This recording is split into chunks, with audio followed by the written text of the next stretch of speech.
स्वागत है आप सभी का इस श्रृंखला में, इस कड़ी में।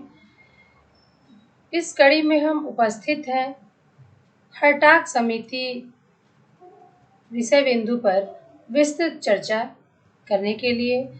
तो हम देखते हैं कि इनसे पहले भारत में सैडलर महोदय आते हैं और भारत में विश्वविद्यालयी शिक्षा या यूँ कहें तो उच्च शिक्षा से संबंधित जितने भी सुझाव हैं उनको प्रस्तुत करते हैं और उच्च शिक्षा के क्षेत्र में सैडलर आयोग का प्रभावपूर्ण विकास देखा जाता है। तो सैडलर महोदय के बाद भारत में शिक्षा व्यवस्था की जांच परख करने हेतु हर्टाग महोदय की अध्यक्षता में हर्टाग समिति का गठन होता है और हर्टाग समिति भारतीय शिक्षा व्यवस्था में हुए विकास एवं विकास के साथ ही उत्पन्न अनेक दोषों का एक बृहद रिपोर्ट प्रस्तुत करती है। तो आइए हम बारी बारी से रिपोर्ट में प्रस्तुत महत्वपूर्ण बातों का अवलोकन करेंगे, चर्चा करेंगे। ब्रिटिश सरकार ने भारत की राजनैतिक, सामाजिक और आर्थिक दशाओं की जांच के लिए एक कमीशन का नियुक्ति किया है। इस कमीशन के जो अध्यक्ष थे सर जॉन साइमन थे, इसीलिए इस कमीशन का नाम साइमन कमीशन पड़ा। इस कमीशन का गठन 8 नवंबर 1927 को किया गया। ये जो साइमन कमीशन था, इसका उद्देश्य राष्ट्रीय आंदोलन से जो भारत में अनेक परिस्थितियां अनुकूल या प्रतिकूल, अनुकूल तो नहीं ही थी, प्रतिकूल परिस्थितियां उत्पन्न हो रही थी, इसकी जांच के लिए सहायक समिति का भी गठन किया गया। वो सहायक समिति जो था सिर्फ शिक्षा के क्षेत्र में जांच करने के लिए कहा गया। बाकी भारत की राजनीतिक, सामाजिक और आर्थिक जो दशाएं थी, इसकी जांच करने के लिए सर साइमन की अध्यक्षता में साइमन कमीशन का गठन किया जाता है और ये जो सहायक समिति है सर फिलिप हर्टाग की अध्यक्षता में गठित की गई। इसीलिए इस कमेटी का नाम हर्टाग समिति पड़ा। तो सर फिलिप हर्टाग जो थे, कलकत्ता विश्वविद्यालय आयोग 1917 से 19 के सदस्य के रूप में कार्य कर चुके थे। तो इसलिए इनको जो भारत की शिक्षा व्यवस्था थी या शिक्षा प्रणाली थी या शिक्षा के तमाम गतिविधियों के बारे में इनको स्पष्ट रूप से जानकारी थी। तो इनकी अध्यक्षता में इस समिति ने भारतीय शिक्षा के सभी अंगों का विस्तृत और गहन अध्ययन किया और अध्ययन करने के बाद 11 सितंबर 1929 को अपनी रिपोर्ट जो है साइमन कमीशन के सामने प्रस्तुत करता है और समिति जो है वह अपनी रिपोर्ट में कहती है कि देशवासियों में शिक्षा के प्रति गहरी रुचि जागृत हुई है, इसलिए इस रुचि को बनाए रखना आवश्यक है। और रिपोर्ट में यह भी स्वीकार किया गया कि पिछले कुछ वर्षों में भारतीय शिक्षा में उत्तरोत्तर विकास हुआ है, उल्लेखनीय प्रगति हुई है और समिति ने यह भी कहा कि इन उत्तरोत्तर प्रगति और विकास के उपरांत भी इसमें जो है कुछ दोष भी आ गए हैं, जिनको दूर करना क्या था, आवश्यक था। तो समिति ने प्राथमिक शिक्षा, माध्यमिक शिक्षा, विश्वविद्यालय शिक्षा, उच्च शिक्षा, स्त्री शिक्षा इत्यादि विभिन्न अंगों के बारे में कई महत्वपूर्ण सुझाव दिए तो आइए एक एक करके हम समिति के सुझावों को देखेंगे, इस पर चर्चा करेंगे। तो सबसे पहले हम देखते हैं कि हड़ताल समिति का जो सुझाव था वह प्राथमिक शिक्षा के संबंध में किस प्रकार का सुझाव था। तो हड़ताल समिति ने कहा कि 1882 से 1927 की अवधि में अनिवार्य शिक्षा के विकास की गति बहुत धीमी रही है। तो ये धीमी होने का कारण क्या था? तो हड़ताल महोदय ने कहा, हड़ताल महोदय कह सकते हैं या फिर हड़ताल समिति कह सकते हैं, तो हड़ताल समिति ने प्राथमिक शिक्षा में जो विकास का क्रम था, जो गति था, वो बहुत धीमा था। उसका मुख्य कारण बताया कि प्राथमिक शिक्षा की उपेक्षा की गई और उच्च शिक्षा पर अधिक ध्यान दिया गया। देखिए, यह सोचने वाली बात है कि हड़ताल के पूर्व सैडलर महोदय आते हैं और वह भी विश्वविद्यालय शिक्षा पर अपना पुरजोर बल देते हैं। उनके पहले लॉर्ड कर्जन आते हैं और वह भी उच्च शिक्षा पर अपना पूर्ण समर्थन देते हैं और पुरजोर बल देते हैं। इसके पहले हंटर महोदय हैं, जो कि प्राथमिक शिक्षा पर अपना समर्थन प्रस्तुत करते हैं, अपना प्रस्ताव प्रस्तुत करते हैं। और हंटर आयोग के इम्प्लीमेशन के बाद ही भारतीय शिक्षा में प्राथमिक विद्यालयों का जाल सा बिछ गया था। लेकिन हंटर के बाद 2 बार प्रस्ताव प्रस्तुत हुए, कर्जन का और सैडलर का। ये दोनों ही आयोग जो थे, ये दोनों उच्च शिक्षा से ही संबंधित थे। तो हड़ताल महोदय जब भारतीय शिक्षा व्यवस्था का अवलोकन करने पहुँचे, देख रेख जांच परख करने पहुँचे, तो इन्होंने प्राथमिक शिक्षा के संबंध में सबसे महत्वपूर्ण बात कही कि 1882 से लेकर 1927 तक, यानी 1882 में वुड महोदय का घोषणा पत्र भारत में जारी किया जाता है, तब से लेकर हड़ताल महोदय के पूर्व तक, यानी हड़ताल कमीशन जो है वह 1827-29 के नाम से जाना जाता है। तो यानी 1882 से लेकर 27 तक अनिवार्य शिक्षा के रूप में प्राथमिक शिक्षा जो थी, उसके विकास की गति बहुत धीमी रही, जिसका महत्वपूर्ण कारण हड़ताल महोदय ने बताया कि इसके पूर्व जितने भी आयोग और समितियों का गठन किया गया शिक्षा के उन्नयन हेतु, तो इसमें जो था वह प्राथमिक शिक्षा की उपेक्षा की गई और उच्च शिक्षा पर अधिक बल दिया गया, अधिक ध्यान दिया गया। इसलिए भारत में प्राथमिक शिक्षा उपेक्षित रही। ने प्राथमिक शिक्षा की उपेक्षा और विकास की धीमी गति को परिभाषित करते हुए कहा कि while much attention has been paid in the past to a consideration of higher form of education, the problems of primary education has been completely neglected। यानी उन्होंने कहा कि प्राइमरी शिक्षा की उपेक्षा की गई। तो प्राइमरी शिक्षा की उपेक्षा और इसके विकास में जो धीमी गति थी, उसके क्या कारण हो सकते हैं? हड़ताल महोदय ने कहा कि इसका सबसे बड़ा कारण है कि ग्रामीण जनता का निर्धन और अशिक्षित होना। इन्हीं कारणों के बारे में चर्चा करते हुए हड़ताल महोदय ने कहा कि आवागमन के साधनों का कमी होना है, जिससे भी बच्चे प्राथमिक स्तर की शिक्षा को ग्रहण नहीं कर पा रहे हैं। ऋतु संबंधी बीमारियों के प्रकोप का होना, आज की जितनी यातायात की व्यवस्था है, जितना स्वास्थ्य से संबंधित लोग जागरूक हैं, शायद इतनी जागरूकता भारतीय समाज में नहीं थी, क्योंकि लोग गरीब थे, अशिक्षित थे, और ये अशिक्षा और जो गरीबी थी, ये अंग्रेजी शासन का ही देन था।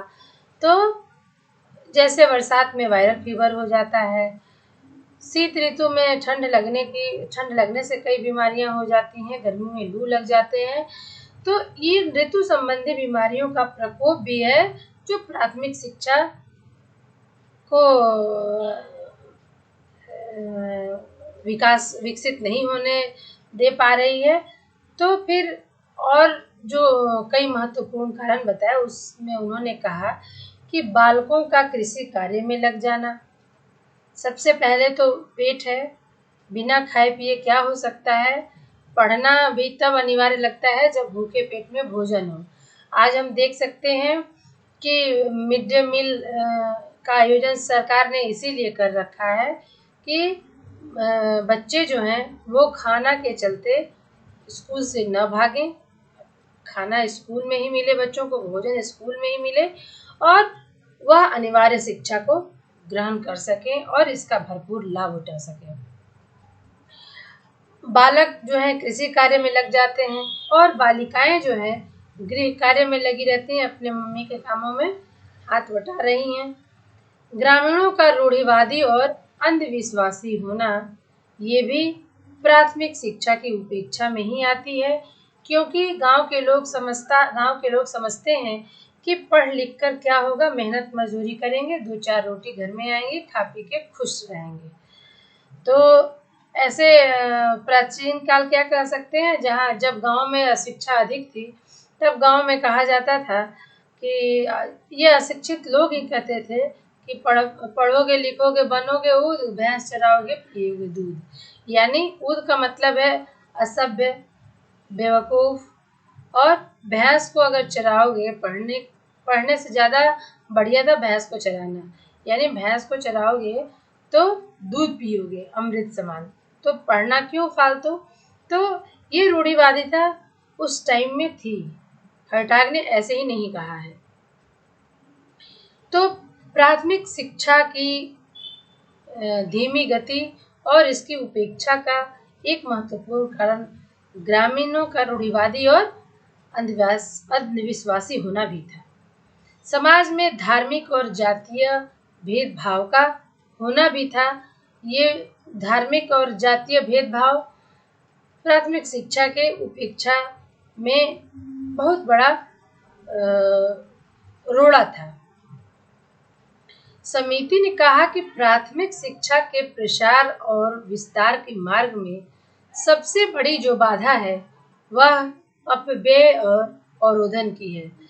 ये देखिए, अभी हम जो मिड डे मील जो योजना है, मध्याह्न भोजन योजना है, इसका भी एकमात्र उद्देश्य है विद्यालयों में हो रहे अपव्यय एवं अवरोधन को दूर करना। तो ये कॉन्सेप्ट हर्टाग महोदय के समिति में ही, हर्टाग महोदय की अध्यक्षता में गठित समिति के प्रस्ताव में ही ये कॉन्सेप्ट आया था। हम कह सकते हैं कि मिड डे मील योजना ये कोई नई अवधारणा नहीं थी। तो उन्होंने कहा, हर्टाग महोदय ने कहा कि प्राथमिक शिक्षा के प्रसार और विस्तार के मार्ग में सबसे बड़ी बाधा जो है वह अपव्यय एवं अवरोधन है। तो समिति ने पता लगाया कि 1922 से 23 में कक्षा 1 में पढ़ने वाले 100 बालकों में से 3 वर्ष बाद कक्षा 3 या 4 में केवल 19 बालक ही पढ़ने वाले रह जाते हैं। यानी क्लास 4 तक पहुँचते 100 बच्चों में से केवल 19 ही बच रहे हैं पढ़ने के लिए। और जब बालकों की स्थिति यह है तो बालिकाओं की स्थिति और भी खराब थी। कक्षा 1 में पढ़ने वाली 100 बालिकाओं में से कक्षा 4 तक केवल 15 से 16 बालिकाएं ही पढ़ने जाती थीं। समिति ने अपव्यय एवं अवरोधन को कैसे बताया, आइए हम देखते हैं। तो अपव्यय के बारे में हर्टाग समिति ने कहा कि प्राथमिक शिक्षा पूर्ण होने से पूर्व ही बालकों को किसी कक्षा से हटा लेना अपव्यय है। प्राथमिक शिक्षा यानी क्लास 5 तक की शिक्षा और 5वीं की शिक्षा प्राप्त करने के पूर्व ही अगर किसी बालक को किसी भी कक्षा से हटा लिया जाता है तो यह प्राथमिक शिक्षा का अपव्यय है। और अपव्यय के बारे में उन्होंने कहा कि by wastage we mean the premature withdrawal of children from school at any stage before the completion of the primary course। हर्टाग समिति ने अवरोधन के बारे में कहा कि एक बालक का एक ही कक्षा में 1 वर्ष से अधिक रहना अवरोधन है। यानी किसी क्लास में 1 साल से अधिक बच्चों का रह जाना ही अवरोधन है। अवरोधन यानी स्टैग्नेशन के बारे में हर्टाग समिति ने कहा कि by stagnation we mean the retention in a lower class of a child for a period of more than 1 year. अपव्यय तथा अवरोधन के क्या कारण थे, इसके संदर्भ में हर्टाग समिति ने विस्तृत बातें बताई। तो आइए हम देखेंगे कि cause of wastage and stagnation का विस्तृत चर्चा क्या है, विस्तृत कारण क्या है। तो समिति ने अपव्यय एवं अवरोधन वेस्टेज एंड स्टैग्नेशन के बारे में कई कारण बताए। उसमें सबसे पहला कारण था निर्धनता का होना। ये बात भी सही थी कि ब्रिटिश भारत में अधिकांश भारतवासी जो थे बहुत गरीब थे, जिसके कारण वे अपने बच्चों को स्कूल नहीं भेज पाते थे, या कुछ अभिभावक जो अपने बच्चों को वहाँ भेजते थे वह निर्धनता के कारण उन्हें बीच में ही बुला लेते थे, स्कूल से हटा लेते थे और छोटी आयु में ही किसी काम में लगा देते थे जिससे कि उनका पेट भर सके, घर में कुछ आय का साधन विकसित हो सके। तो हर्टाग समिति ने अपव्यय एवं अवरोधन के लिए सबसे बड़ा कारण निर्धनता को बताया। और दूसरा जो सबसे महत्वपूर्ण बात कही अपव्यय एवं अवरोधन के कारणों में, तो वो यह कहा कि शिक्षा के महत्व को नहीं समझ पाना भी शिक्षा के अपव्यय तथा अवरोधन का कारण बन सकता है। तो ये बात भी सही थी कि ब्रिटिश भारत में अधिकांश भारतीय जो थे अशिक्षित थे और वे शिक्षा के महत्व को नहीं समझते थे, जिसके कारण वे अपने बच्चों को स्कूल भेजना उचित नहीं समझते थे। उनको लगता था कि स्कूल जाकर जितना टाइम बच्चा बर्बाद करेगा उतने में कुछ कमा लेगा, जिससे 2 वक्त की रोटी नसीब होगी। अपव्यय एवं अवरोधन के कारणों में हर्टाग समिति ने कहा कि एक और कारण महत्वपूर्ण कारण है, वह है घर से स्कूलों का दूर होना। तो उस टाइम में यानी ब्रिटिश इंडिया में स्कूलों की कमी तो थी ही, तो प्रत्येक गांव में स्कूल नहीं थे, क्योंकि गांव जो था वह छोटा छोटा था और इसके कारण हर गांव में स्कूल खोलना संभव नहीं था।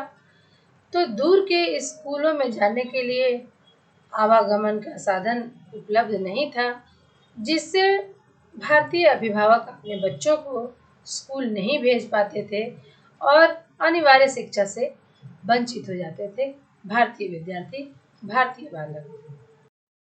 आवागमन के जो कठिन साधन थे, या कह सकते हैं कि आवागमन में इतनी कठिनाइयाँ थी कि या तो बालक स्कूल में अपना एडमिशन ही नहीं करा पाता था, और जो एडमिशन कराता था वह बीच में ही स्कूल छोड़ देता था। इतनी बड़ी कठिनाई थी आने जाने में। आज के ज़माने के जैसा पहले पक्की रोड भी नहीं थे जो इसमें लोग पैदल भी जा सके, कीचड़ वाले रास्ते थे। तो कई कई स्कूलों में तो देखा गया है कि लोग नदी पार करके आते थे। तो मान लीजिए बरसात का मौसम है, तो बच्चे उसमें कैसे जाएंगे पढ़ने के लिए। तो ये तमाम कारण जो थे स्कूल पहुंचने के, जिसके कारण बच्चे बीच में ही पढ़ाई छोड़ देते थे या फिर एडमिशन ही नहीं ले पाते थे। हर्टाग समिति जो थी, अनियमित ढंग से स्कूलों का खोला जाना भी शिक्षा के अपव्यय एवं अवरोधन के कारणों में महत्वपूर्ण कारण बताया। अनियमित ढंग से स्कूलों के खोले जाने का अर्थ था कि आवश्यकता अनुसार जो स्कूल थे वो नहीं खोले गए थे। कहीं कहीं पर तो कई स्कूल हैं, और कहीं मीलों तक, दूर दूर तक कोई स्कूल है ही नहीं।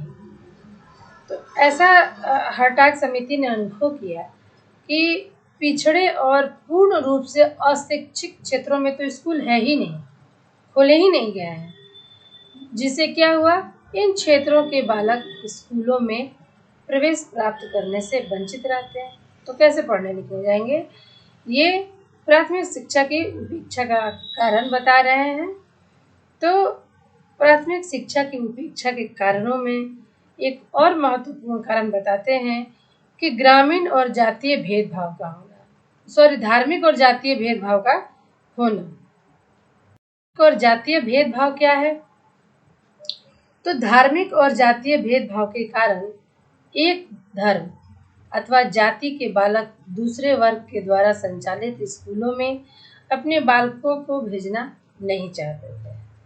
इसके अतिरिक्त एक धर्म और एक जाति के बालक दूसरे धर्म के मानने वालों या दूसरी जाति के बालकों के साथ बैठकर पढ़ना भी पसंद नहीं करते थे। जैसे अब मान लीजिए भारत में दो ही जातियां मुख्य रूप से एक दूसरे के विरोधी थी, वो थी हिंदू और मुसलमान। तो हिंदू भी नहीं चाहते थे कि हमारे बच्चे मुसलमानों के साथ जाकर शिक्षा ग्रहण करें, उनके वातावरण में पले बढ़े, और मुसलमान भी ऐसा ही सोचते थे। तो धार्मिक और जातीय भेदभाव का होना भी प्राथमिक शिक्षा की उपेक्षा का सबसे महत्वपूर्ण कारण था। तो कारणों की चर्चा करते हुए हर्टाग समिति ने बताया कि स्कूलों का नियमित रूप से न चलना भी एक बहुत बड़ा कारण है, जिससे प्राथमिक शिक्षा जो है उपेक्षित हुई। तो ये नियमित रूप से न चलना था, क्या था भाई? तो कुछ स्कूल जो थे नियमित रूप से चलते ही नहीं थे, और किसी न किसी कारण बीच में ही बंद हो जाते थे। मान लीजिए कहीं प्राइमरी स्कूल खुला तो 2-4 साल चला, उसके बाद बंद हो गया। तो बाकी जो बच्चे हैं वहाँ प्रारंभ में एडमिशन लिए हुए हैं, नामांकन कराए हुए हैं, दाखिला कराए हुए हैं। तो अब जब स्कूल ही नहीं है तो वहाँ बच्चे कैसे पढ़ेंगे? तो कुछ स्कूल नाम मात्र के थे और किसी प्रकार अपना अस्तित्व बनाए हुए खड़े थे। अब प्राथमिक शिक्षा की उपेक्षा की बात कर रहा है हर्टाग समिति। तो इसी क्रम में उसने कहा कि एक शिक्षकीय स्कूल का होना, यानी किसी भी स्कूल में एक शिक्षक का होना ही एक शिक्षकीय स्कूल कहलाता है। तो भारत में जो उस समय में, वर्तमान समय में अधिकांश स्कूल जो थे वो एक शिक्षकीय थे। यानी ब्रिटिश भारत में जो प्राथमिक स्कूल खोले गए थे वह एक शिक्षकीय ही था, जिससे सब विषयों को पढ़ाना होता था। एक शिक्षक सभी कक्षाओं में सभी विषयों को ठीक से नहीं पढ़ा सकता था, जिसके कारण भी प्राथमिक शिक्षा उपेक्षित हुई।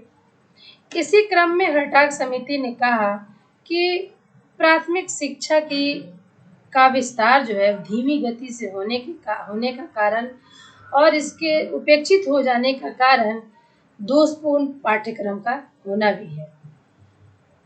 यानी हर्टाग समिति ने यह अनुभव किया कि प्राथमिक शिक्षा का पाठ्यक्रम नीरस, अव्यवहारिक और अनुपयुक्त है। उसका बालक के जीवन की वास्तविकताओं से कोई संबंध नहीं है। इसीलिए बच्चे जो हैं पढ़ने में रुचि नहीं लेते हैं और सबसे प्रारंभ में जो बच्चे प्राथमिक शिक्षा ग्रहण करते हैं वहीं से टूट जाते हैं और अस्त व्यस्त हो जाते हैं। हर्टाग समिति ने यह भी अनुभव किया कि अमनोवैज्ञानिक और प्राचीन शिक्षण विधियों का प्रयोग करने से भी प्राथमिक शिक्षा उपेक्षित हो रही है। तो इसी क्रम में हर्टाग समिति ने कहा कि प्राथमिक स्कूलों में शिक्षकों के द्वारा प्राचीन और अमनोवैज्ञानिक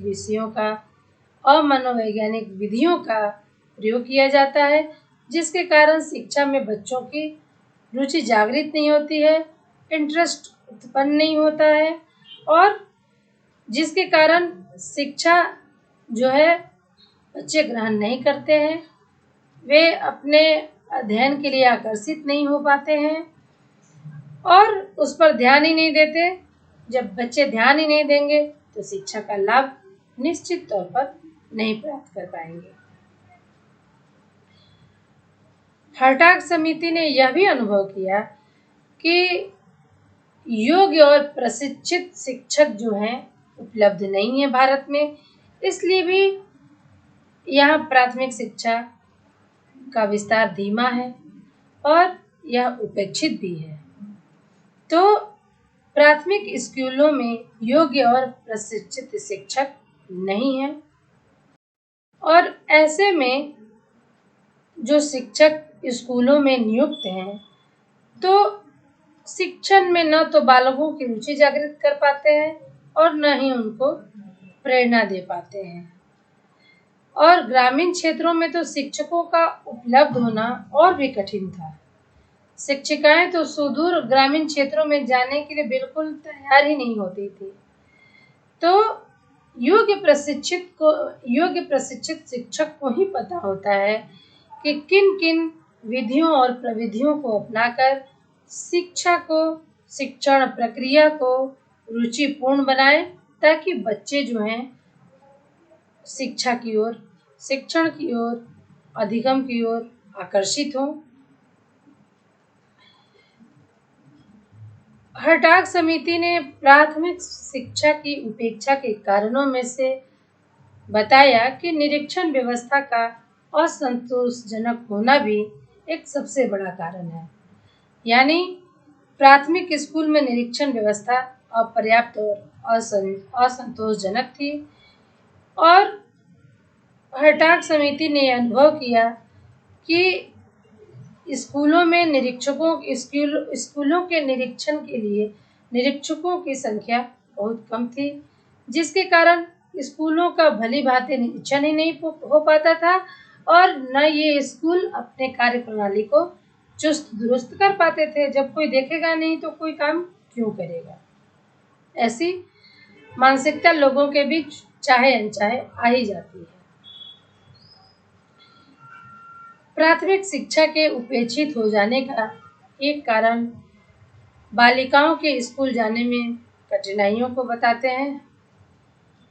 तो हर्टाग समिति ने अनुभव किया कि भारत जो देश है वहाँ पर्दा प्रथा होने के कारण बालिकाओं का जो शिक्षा है नहीं हो पाता है। तो बालक और बालिकाओं के स्कूल को अलग अलग न होने के कारण भी बालिकाएं जो है स्कूल में नहीं जा रही हैं, इसलिए उनकी शिक्षा में कठिनाइयां हैं। तो बालिकाओं को उनके हक की शिक्षा उनको प्राप्त हो सके, प्राथमिक शिक्षा उनको प्राप्त हो सके, तो इसलिए हर्टाग समिति ने यह कारण बताया कि स्कूल कोएड है, इसलिए जो है लड़कियां नहीं पढ़ने पा रही हैं, इसलिए भारत में प्राथमिक शिक्षा का विस्तार की गति जो है अत्यंत धीमा है। और प्राथमिक शिक्षा के विस्तार की धीमी गति की बात करते हुए हर्टाग समिति ने कहा कि उत्तरदायित्व संबंधी समस्या का होना भी इसके धीमी गति का एकमात्र कारण है। तो अनिवार्य प्राथमिक शिक्षा को लागू करने का उत्तरदायित्व स्थानीय संस्थाओं पर छोड़ दिया गया था। इसके पूर्व जब हम कर्जन की नीति पढ़ते हैं, हंटर की नीति पढ़ते हैं, तो कोई ऐसा नियम ही नहीं था जो स्कूल खोलने तथा प्राथमिक शिक्षा को अनिवार्य बनाने के लिए उनको बाध्य करे। इससे प्राथमिक शिक्षा की व्यवस्था सुचारू रूप से नहीं चल पाती। इसलिए भारत में प्राथमिक शिक्षा जो थी उपेक्षित थी, उसके विस्तार की गति, प्रसार की गति धीमी थी। हम ये कह सकते हैं कि उत्तरदायित्व संबंधी जो समस्या थी वह निजी संस्थाओं के ऊपर छोड़ा गया था, चाहे वो जैसे चलाएं। इसके पूर्व यानी हर्टाग समिति, उसके पहले सैडलर आयोग, उसके पहले गोखले प्रस्ताव जो था, तो गोखले महोदय ने भारत में निःशुल्क एवं अनिवार्य शिक्षा की बात की थी। इससे पहले और न बाद में किसी ने नहीं कहा। तो हर्टाग समिति ने यह अनुभव किया कि भारत में प्राथमिक शिक्षा को अनिवार्य करने के लिए अगर कोई संस्था बाध्य करती तो शायद प्राथमिक शिक्षा इस प्रकार उपेक्षित नहीं होती। इसकी विस्तार की प्रक्रिया, इसके प्रचार प्रसार की प्रक्रिया इतनी धीमी नहीं होती। अभी तक हमने ये तमाम बातें प्राथमिक शिक्षा की उपेक्षा के कारण, प्राथमिक शिक्षा के भारत में प्रचार प्रसार की धीमी गति के कारणों पर हम कर रहे थे। तो आइए अब हम बात करेंगे कि उपेक्षा के जो कारण थे इनका निवारण कैसे हो। प्राथमिक शिक्षा का भारत में प्रचार प्रसार तीव्र गति से कैसे हो, इसके लिए हर्टाग समिति ने क्या उपाय सुझाए हैं। तो आइए इसमें सुधार के लिए उपाय पर हम बात करेंगे। तो सुधार से संबंधित बात करते हुए हर्टाग समिति ने प्राथमिक शिक्षा के कई दोषों को दूर करने के लिए कई महत्वपूर्ण बातें कही, जिसमें पहला था कि प्राथमिक शिक्षा की संख्यात्मक वृद्धि के स्थान पर उसके गुणात्मक विकास पर ध्यान दिया जाए। यानी प्राथमिक शिक्षा का संख्यात्मक विकास हुआ कि आवश्यकता अनुसार स्कूलों की संख्या में वृद्धि की जाए, लेकिन भारतीयों में प्राथमिक शिक्षा का विस्तार सिर्फ विद्यालयों के खोले जाने से ही संभव नहीं था। गुणात्मक विकास मतलब अगर 100 बच्चे कक्षा 1 में एडमिशन लेते हैं तो 100% उपस्थिति बनी रहे, यही गुणात्मक विकास है हर्टाग समिति के। इसी क्रम में हर्टाग समिति ने सुझाव दिया कि प्राथमिक शिक्षा को ठोस बनाने की नीति का अनुसरण किया जाए, यानी अनिवार्य किया जाए।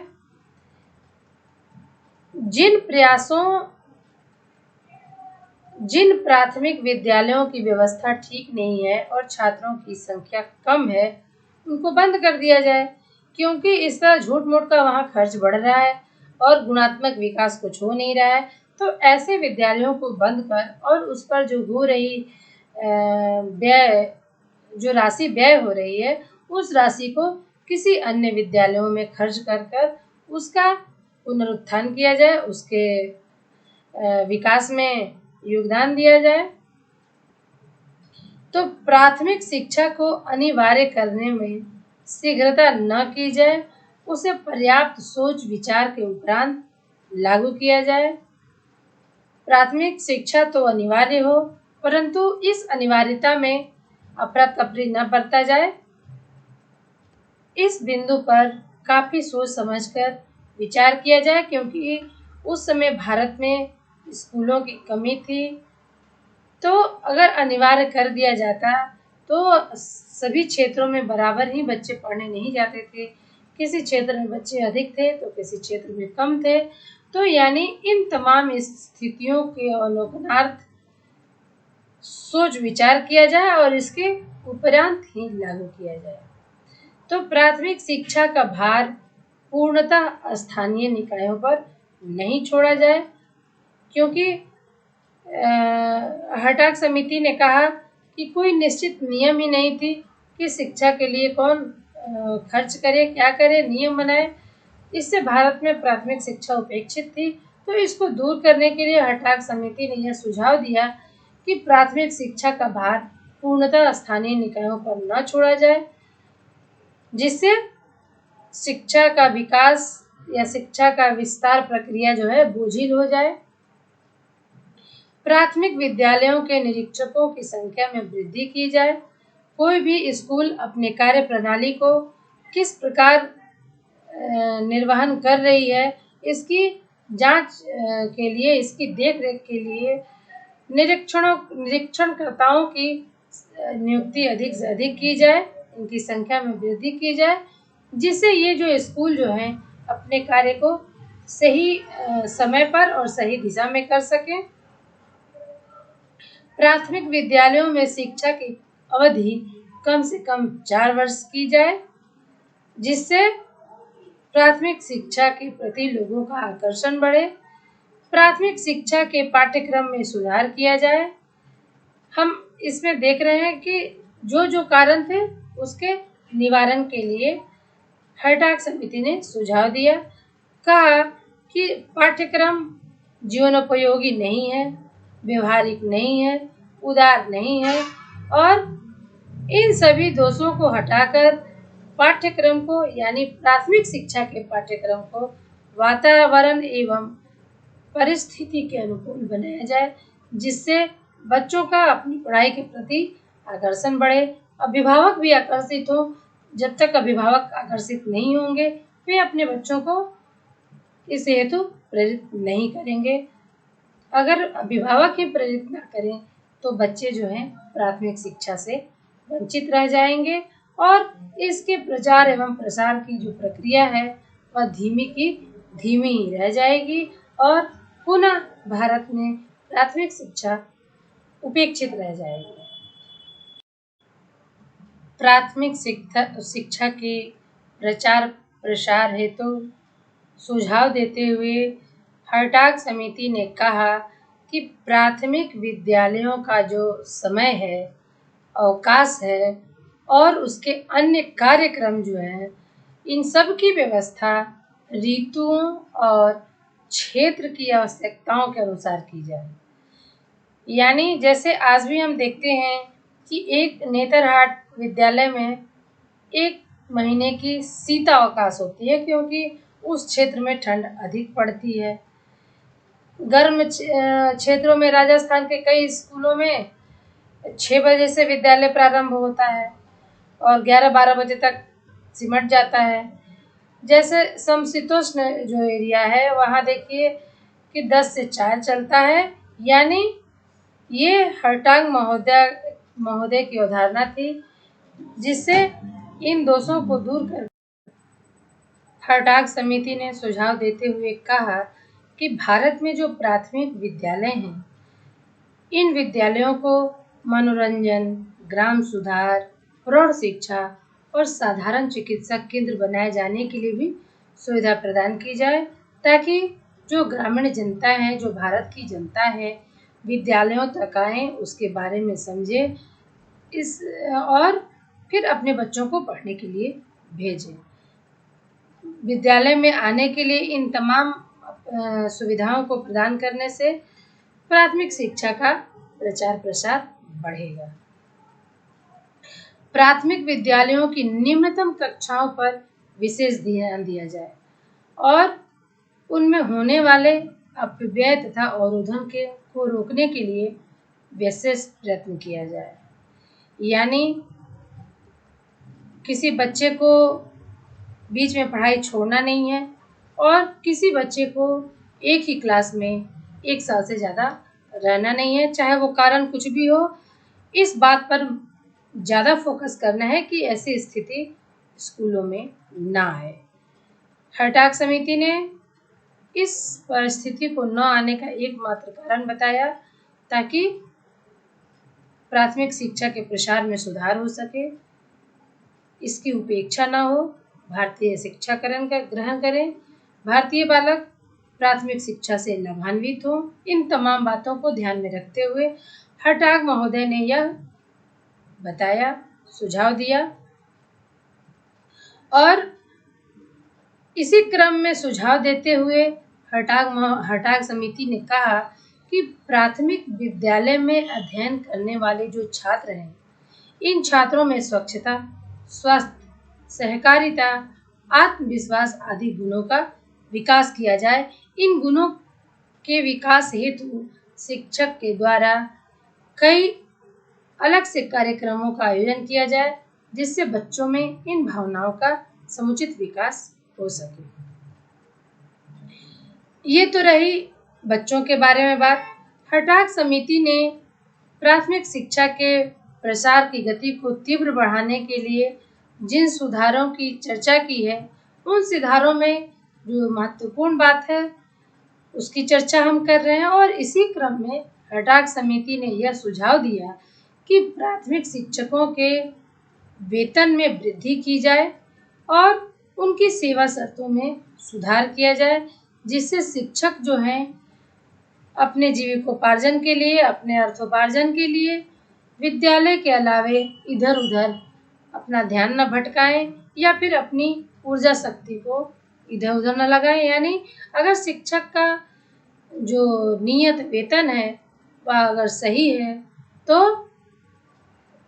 उसका सारा जो माइंड है वो एक ही जगह कंसंट्रेट करेगा और अपने विद्यार्थियों के बारे में ही सोचेगा। अगर उसका पॉकेट खाली है तो उसका ध्यान इधर से उधर जाएगा। इस हेतु हटाग समिति ने प्राथमिक शिक्षकों के वेतन एवं उनके सेवा शर्तों में सुधार की महत्वपूर्ण बातें कही। इसी क्रम में हटाग समिति ने अनुभव किया कि प्राथमिक शिक्षकों के प्रशिक्षण के स्तर को अगर उन्नत किया जाए, उसका उन्नयन किया जाए, तो सेवारत शिक्षकों के लिए विशेष पाठ्यक्रम प्रारंभ किए जाएं। यानी जो नियुक्त शिक्षक हैं उनको भी रिफ्रेश किया जाए और बच्चों को पढ़ाने के लिए उन्हें नए ऊर्जा से भर दिया जाए ट्रेनिंग के माध्यम से। तो हटाग समिति के बारे में हम कहें तो भारतीय शिक्षा के इतिहास में हटाग समिति का महत्वपूर्ण योगदान है, विशिष्ट स्थान भी है। समिति ने भारत में जो तत्कालीन शिक्षा व्यवस्था थी उसके दोषों की ओर संकेत करते हुए उसमें सुधार के कई सुझाव दिए, लेकिन निश्चित ही वे विवेक और दूरदर्शिता के प्रमाण थे। प्राथमिक शिक्षा की एक अत्यंत महत्वपूर्ण समस्या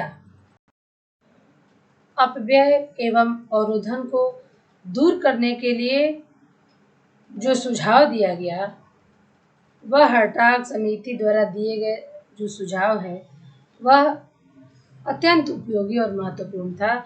और ये भारतीय शिक्षा के इतिहास में पहली बार ये इस अवधारणा को हटाग महोदय ने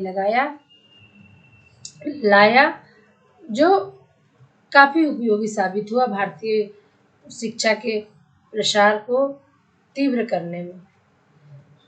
तो ये तो रही प्राथमिक शिक्षा से संबंधित।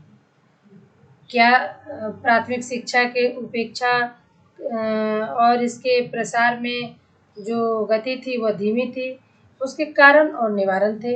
अब आइए हम बात करते हैं माध्यमिक शिक्षा संबंधी सुझाव क्या थे। रिकमेंडेशन रिगार्डिंग सेकेंडरी एजुकेशन, यानी हटाग महोदय या उनकी अध्यक्षता में गठित हटाग समिति ने माध्यमिक शिक्षा से संबंधित क्या सुझाव प्रस्तुत किए हैं। तो हटाग महोदय की अध्यक्षता में गठित समिति ने माध्यमिक शिक्षा के संबंध में अपने प्रतिवेदन में कहा कि यद्यपि इसमें काफ़ी प्रगति हुई है, लेकिन इसमें कई दोष भी पैदा हो गए हैं। तो समिति ने माध्यमिक शिक्षा में जिन दोषों को पाया उसके बारे में विस्तार से बताया। आइए अब हम देखते हैं कि ये प्रमुख दोष कौन कौन से थे। तो मैट्रिकुलेशन की परीक्षा में बड़ी संख्या में विद्यार्थियों के अनुत्तीर्ण होने के कारण अपव्यय हो रहा है। अपव्यय यानी मैट्रिक में फेल हुए, पढ़ाई छोड़ दिए। और अपव्यय तो ये रहा। अवरोधन यह हो गया कि उसी मैट्रिकुलेशन परीक्षा को पास करने के लिए 3 बार एग्जाम लिखते हैं, ये अवरोधन हो गया। तो जिसके कारण क्या हो रहा है भाई, तो अभिभावकों का धन और विद्यार्थियों का समय और ऊर्जा दोनों ही नष्ट हो रहा है। तो ये बहुत बड़ा दोष है माध्यमिक शिक्षा में, ऐसा हर्टाग समिति ने कहा। और हर्टाग समिति ने बताया कि माध्यमिक शिक्षा परीक्षा केंद्रित हो गई है, जिससे माध्यमिक शिक्षा का प्रसार आवश्यकता अनुसार नहीं हो पाया है। माध्यमिक शिक्षा क्यों दोषपूर्ण थी, दोषों के बारे में हर्टाग समिति बता रही है। और बताते हुए उसने कहा कि माध्यमिक शिक्षा जो है उच्च शिक्षा का सिर्फ आधार मात्र बनकर रह गई है। यह विश्वविद्यालयों में प्रवेश प्राप्त करने के लिए ही इसको ग्रहण करना है, इसको पढ़ना है, विद्यार्थियों का एकमात्र लक्ष्य बन गया था। ये बहुत बड़ा दोष था माध्यमिक शिक्षा के लिए। तो समिति के अनुसार ये जो दोष थे, ये तमाम तरह के 3 दोषों के बारे में बताया हर्टाग महोदय ने। तो इन दोषों का क्या कारण था, तो कारणों के बारे में चर्चा करते हुए हर्टाग समिति ने अपना रिपोर्ट प्रस्तुत किया और सुझाव दिया कि कक्षा 6 से 9 तक विद्यार्थियों को कक्षोन्नति देने में उदारता बरती जाए। उच्च शिक्षा प्राप्त करने के लिए कोई प्रतिबंध न होने के कारण अनेक ऐसे विद्यार्थी कॉलेजों और विश्वविद्यालयों में प्रवेश ले लेते हैं, तो उच्च शिक्षा के लिए सर्वथा अयोग्य होते हैं। बिल्कुल, सिर्फ हाई एजुकेशन हमको प्राप्त करना है, इसके लिए किसी तरह से एडमिशन लिए और आगे बढ़े, लेकिन योग्यता तो उनमें आई नहीं। मिडिल स्कूलों का शैक्षिक स्तर अच्छा नहीं है। माध्यमिक शिक्षा में योग्य और प्रशिक्षित शिक्षकों का अभाव है, जिससे माध्यमिक शिक्षा में ये दोष उत्पन्न हो रहे हैं। तो समिति ने माध्यम शिक्षा के दोष बताए, दोष के कारण बताए और उसमें सुधार लाने के लिए कई महत्वपूर्ण उपाय भी बताए। तो आइए अब हम बारी बारी से उपायों के बारे में चर्चा करेंगे। तो हर्टाग समिति ने सुझाव की बात करते हुए कहा कि मिडिल स्कूलों के जो पाठ्यक्रम हैं उनमें सुधार किया जाए। इनके पाठ्यक्रम में ऐसे जीवन उपयोगी विषयों को सम्मिलित किया जाए जिससे मिडिल पास होने के बाद भी किसी न किसी काम में लगकर धनोपार्जन कर सके। यानी विद्यार्थी और अभिभावक को ऐसा न लगे कि हम माध्यमिक शिक्षा प्राप्त करने के बाद जब तक उच्च शिक्षा को ग्रहण नहीं करते हैं तो हम बेकार हैं। ऐसा नहीं होना चाहिए। इस हेतु हर्टाग समिति ने पाठ्यक्रम में चेंजेस लाने के लिए कहा, और ऐसा इसलिए कहा ताकि मिडिल स्कूल की शिक्षा को ग्रहण करने के बाद भी वे किसी न किसी काम में लगने के योग्य बन जाएं।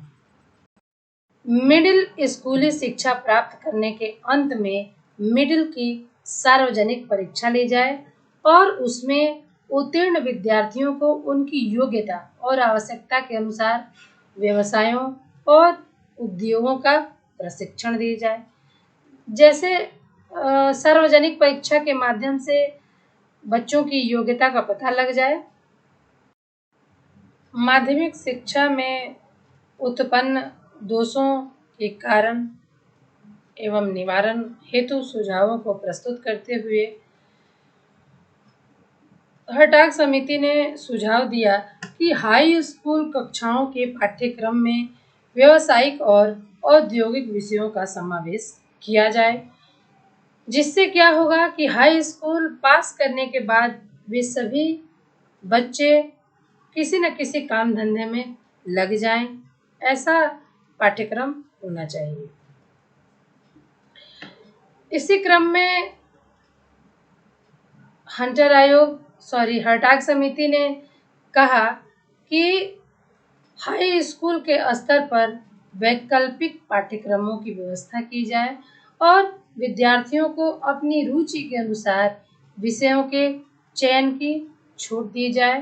तो हम कई बार इसमें देखते हैं कि हाई स्कूल तक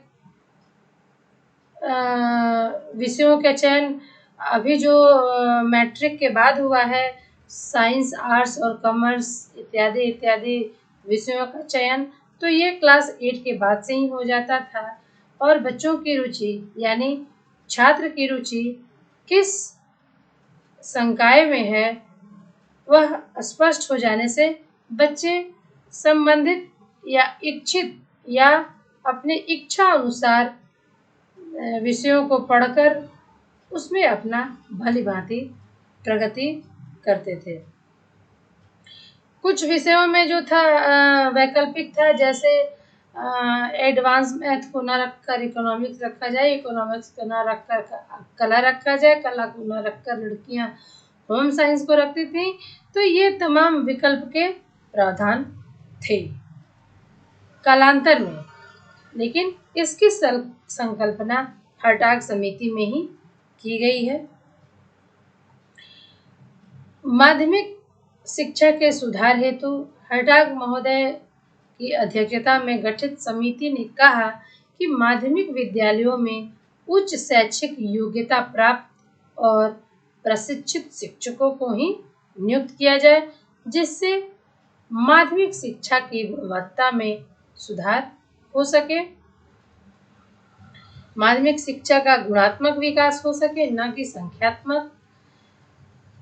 और हटाग समिति का जो सबसे महत्वपूर्ण बात था वह चाहे प्राथमिक स्तर के शिक्षक हो चाहे माध्यमिक स्तर के शिक्षक हो, इन सभी शिक्षकों के वेतन और उनकी कार्य दशा सेवा शर्त में सुधार की बात स्पष्ट रूप से करते हैं, क्योंकि हटाग समिति ने यह महसूस किया कि जब तक शिक्षक का पेट भरा नहीं होगा वह किसी विकास की बात क्या करेगा।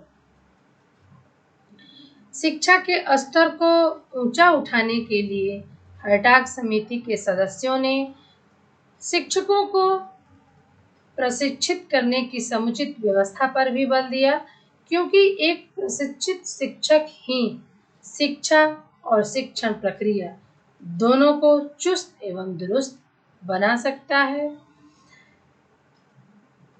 हटाग समिति ने यह अनुभव किया कि प्रशिक्षण विद्यालयों में पुनश्चर्या पाठ्यक्रमों यानी रिफ्रेशर्स कोर्स की व्यवस्था की जाए, यानी ऐसे नहीं कि सिर्फ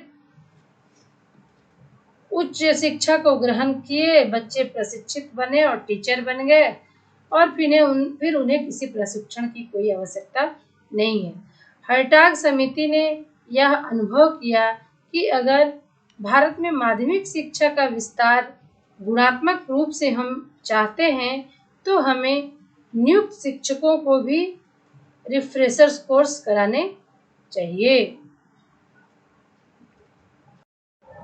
अब देखिए, माध्यमिक शिक्षा में सुधार के लिए हटाग समिति ने बहुत ही महत्वपूर्ण बात कही कि सरकारी स्कूल तो जितने हैं उनमें सुधार के लिए, उनमें गुणात्मक शिक्षा के विकास के लिए तमाम बातें कही गई। अब बात आती है गैर सरकारी स्कूलों के लिए। तो गैर सरकारी स्कूल में जो शिक्षक हैं उन शिक्षकों के पद की सुरक्षा और जिम्मेदारी का वहन करने के साथ साथ उनकी दशा में भी सुधार किया जाए, यानी गैर सरकारी स्कूलों के शिक्षक निजी स्कूलों के शिक्षक, प्राइवेट स्कूलों के शिक्षक ये हमेशा इस बात से डरे रहते हैं कि कब वो हटा दिए जाएंगे। तो ऐसी अवस्था न हो, उनके पद की सुरक्षा की जिम्मेवारी का वहन करना होगा गैर सरकारी स्कूलों को, और उसके साथ साथ उनका शोषण न किया जाए, उनका मान मर्दन न किया जाए। यानी अगर माध्यमिक शिक्षा में हम सुधार चाहते हैं तो भारत में जितने भी गैर सरकारी स्कूल हैं उनके शिक्षकों के पद की सुरक्षा की जिम्मेदारी लेना होगा और उनकी दशा में भी नियत सुधार लाना होगा।